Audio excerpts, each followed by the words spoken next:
Brent 974, so I believe it's about 900 bushel. Side corner, you got the corner auger here. It is 1,000 PTO.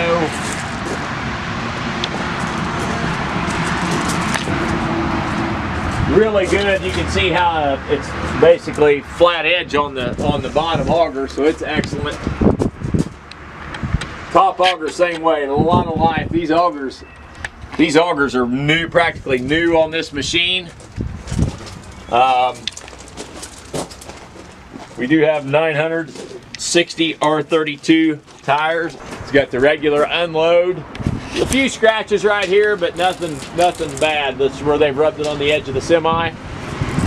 Light kit right on it. Got excellent rubber. Like I say, excellent augers.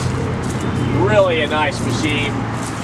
Not exactly sure here. I bet this is a little older than we think, but it's very nice. Does have single point on the hookup for hammer strap.